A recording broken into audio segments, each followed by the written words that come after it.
Tony Beets, a central figure on Discovery Channel's gold rush, has built his reputation as a gold mining legend known for his rugged demeanor and nuance. Approach Tony has become a fan favorite for his relentless drive to strike at rich. However, his controversial Viking funeral stunt remains one of the most infamous moments in the show's history, casting a long shadow over his career and affecting his ability to mine effectively. The Viking funeral was born out of what Tony himself later referred to as a joke gone bad on Weldermark. Fav's last day of work for Tony, he proposed an unusual farewell stunt. With Tony's indifferent approval, Favron poured gasoline into a water pond and another employee lit the liquid on fire. The resulting blaze was a dramatic spectacle that left everyone cheering as flames roared across the water. What was meant as a celebratory send-off quickly spiraled into a legal and environmental disaster. The gasoline polluted the water, releasing toxins and carcinogens harmful to humans, wildlife, and aquatic ecosystems. Brendan Mulligan, a senior water quality scientist for the Yukon government, later testified about the severe ecological consequences of the act. The stunt's illegality drew the attention of Yukon authorities. After it aired on Gold Rush, Favron was fined $1,725 after pleading guilty, but Tony bore the brunt of the fallout. He faced charges under the Yukon Waters Act for allowing the stunt and failing to report it. The incident became a turning point, signaling the start of Tony's ongoing struggles with regulatory authorities. The fallout, legal and operational consequences. The Viking funeral may have been meant as a light-hearted prank, but its repercussions have been anything but trivial. Tony's ability to secure a vital water license, a requirement for his mining operations, has been significantly hampered. Without this license, Tony faces operational delays, mounting costs, and the looming possibility of failing to meet his ambitious seasonal target of mining 5,000 ounces of gold. The legal fallout has sparked debate among fans and critics alike on Reddit. Some fans suggested starting a petition to help Tony obtain his water license, though others dismissed the idea as unrealistic. Critics pointed out that Tony's environmental track record, including the Viking funeral, is a significant factor in his licensing. Was everyone keeps ignoring that stunt, one Redditor wrote.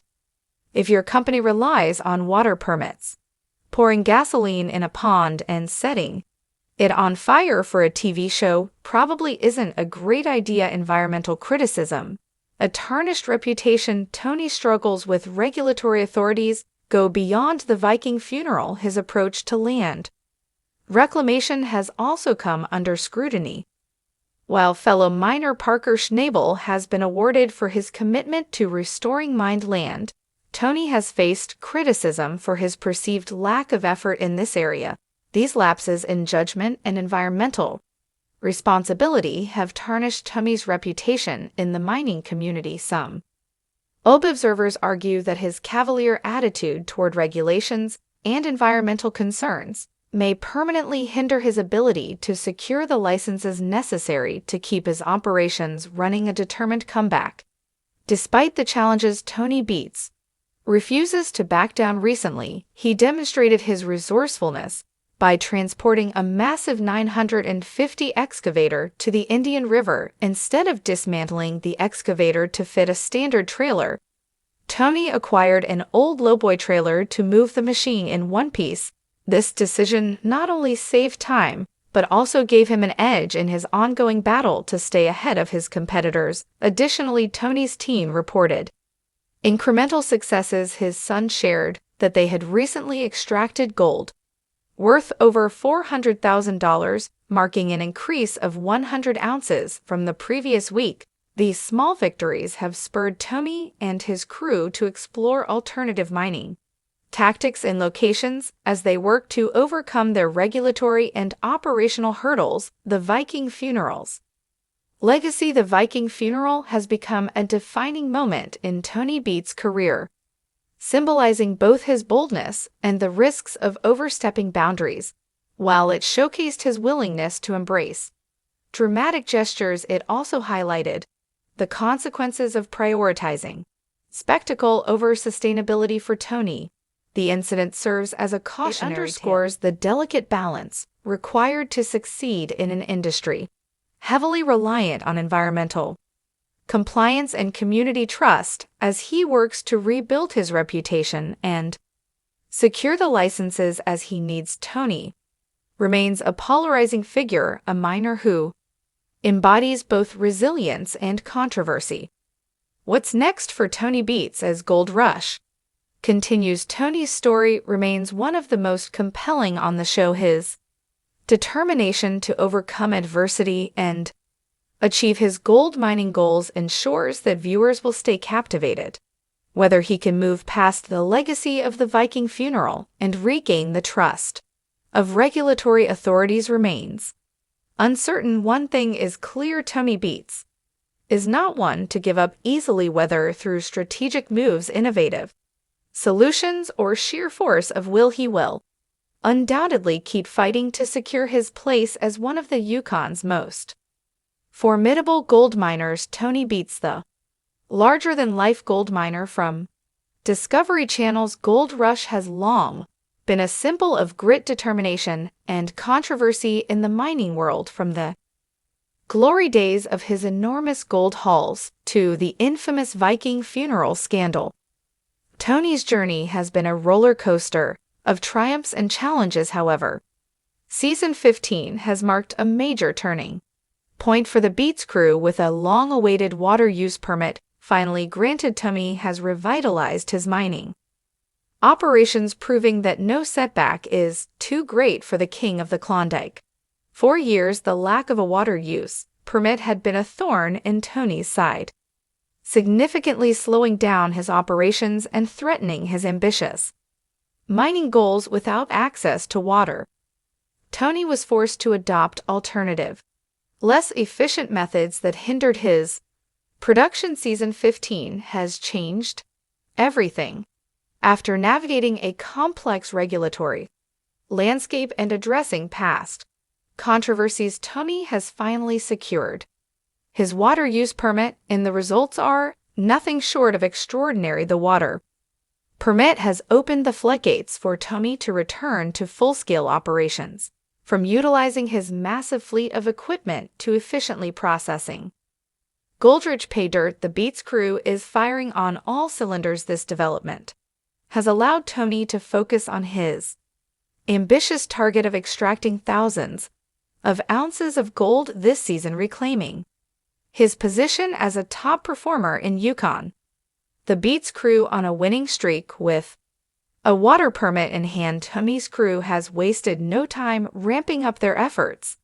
The Beets family, including Tony's wife, Minnie, and their children, Monica, Mike, and Kevin, has been instrumental in supporting the operation. Their teamwork and dedication have paid off, as reports indicate a steady increase in gold production. The Beets crew has seen some of their most significant gold hauls to date in Season 15, with the numbers growing week after week. Their success is not only a testament to their hard work, but also a reflection of Tony's ability to lead and inspire his team even during tough times. The ghost of the Viking funeral. The shadow of the Viking funeral still looms over Tony's career. The infamous stunt, which involved setting gasoline on fire in a pond, not only led to legal troubles, but also damaged his reputation with environmental regulators. This event was a turning point, forcing Tony to reevaluate his approach to mining and comply. Clients securing the water use permit has been a hard-earned victory, requiring Tony to address past missteps and demonstrate a commitment to environmental stewardship. While some critics remain skeptical, Tony's efforts to play by the rules this season show that he is serious about maintaining his operations and reputation. Tony's strategic moves. Tony has also used this season to showcase his knack for strategic thinking, from acquiring an old lowboy trailer to transport his massive 950 excavator to exploring new claims With high gold potential, Tommy has consistently demonstrated his ability to think ahead and adapt to challenges. One of his most notable moves this season was relocating his excavator to the Indian River site by cutting down on disassembly time and testing the equipment on site. Tommy saved valuable time and resources. These strategic decisions, coupled with a newfound freedom granted by the water use permit, have positioned the Beets crew for one of their most productive seasons ever. Lessons from the past. Tony's journey to this point has been fraught with challenges, but it has also been a learning experience. The Viking funeral incident taught him the importance of accountability and the long-term impact of regulatory compliance. As one Redditor aptly put it, if your company relies on water permits, you can't afford to make reckless decisions like that. In season 15, Tony appears to have taken this advice to heart. His focus on compliance